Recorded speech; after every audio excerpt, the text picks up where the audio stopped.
Thanks ever so much, Patrick. Yeah, really good to hear James's thoughts there. Well, joining us now is Theo Chikomba, who's at an anti-ULEZ protest in Whitehall. And Theo, good afternoon to you. Rishi Sunak, the Prime Minister, he's been welcoming the Crown Prince of Kuwait to Downing Street. And we are hearing that they didn't actually go in through the front gates. I wonder whether that was because of all the protests outside. Well, no doubt they'll be trying to avoid what's been happening outside here. Many of those protesters who've been here since around midday have been blocking the road, so no doubt they would have gone through another entrance. But for people here, they have been saying this is something they've been protesting about for a long time, but today is that day where that £12.50 charge will come in. We've been hearing from both sides. Some do support this and others don't. Some are saying this is going to affect their business, family members and more. But of course we have heard from the Mayor over the last couple of weeks and months about how this is going to be a move which will help people within London, considering the millions of cars which are on the roads at the moment. Many people from different households not just have one car now but have several cars, and he's saying this is going to have health implications, positive health implications going forward. But I'm kindly joined this afternoon by Kingsley. You've been here throughout the day. Just tell me why today is so important for you. You've been carrying around this coffin as well. Well, I mean, we've been fighting this ULEZ for a very long time. We've been persecuted left, right and centre. We've been called far right. We've been called all sorts of names. I've been wrongly arrested for allegedly taking down cameras. I've been since cleared of all charges, I'd just like to add. But constantly being attacked from the system we rely on to keep law and order, to keep democracy intact. But Sadiq Khan seems to be totally ignoring that. His manifesto, he didn't mention ULEZ. His second manifesto, he was directly asked, are you going to extend the ULEZ? And he said no. So we feel hard done by because he's done it anyway. But we think, well, it's okay because there'll be a consultation. We had the consultation, and not only was it negative, he manipulated the figures to try to make it a bit more palatable. Even after manipulating it, he still only got it down to 60%. So it's still a massive rejection of ULEZ. But the thing is, when I listened to Sadiq Khan today, he was saying, I think it was a difficult decision because we got this climate change crisis. Well, that's nonsense, because the simple fact is, the ULEZ is making climate change worse.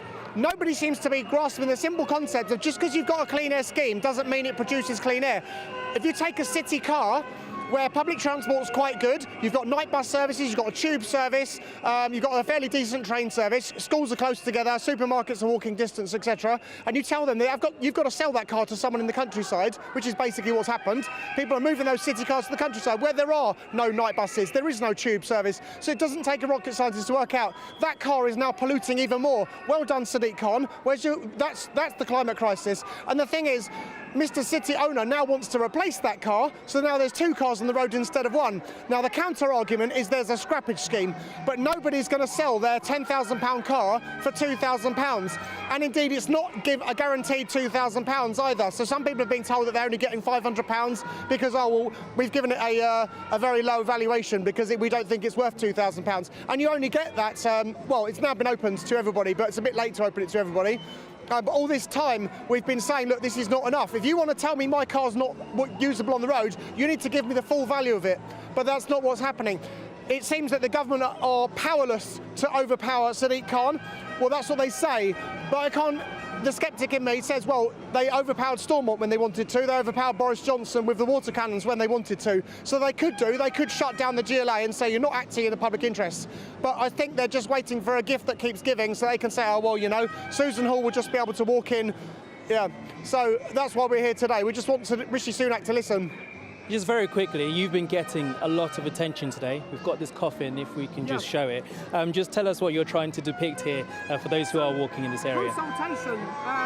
Meaningful democratic consultation has passed away because Sadiq Khan has had a consultation, he's ignored it. Democracy has passed away because he didn't put this in his manifesto. He won't put it until the May election next year. If he did that and said, oh, you know, vote for me in May and I'll bring in the ULEZ, and if he won that fair and square, we would all go home. But that's not what's happening. He's doing it anyway. He's got no mandate, he's got no consultation. So we feel that democracy has passed away. And secondly, we've got this first past the post system. Sadiq Khan was allowed to change the system for mayor elections to first past the post. How the hell does he have the power to do that? First past the post is a terrible, flawed system, and we need to scrap it. We need proportional representation. We want to resurrect democracy. Sadly, we mourn democracy.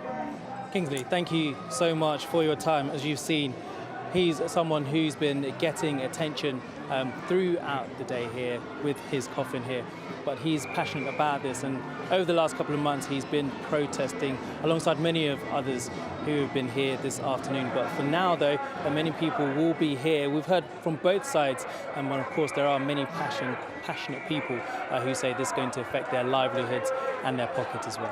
Yeah, thank you for that. Yeah, in Whitehall.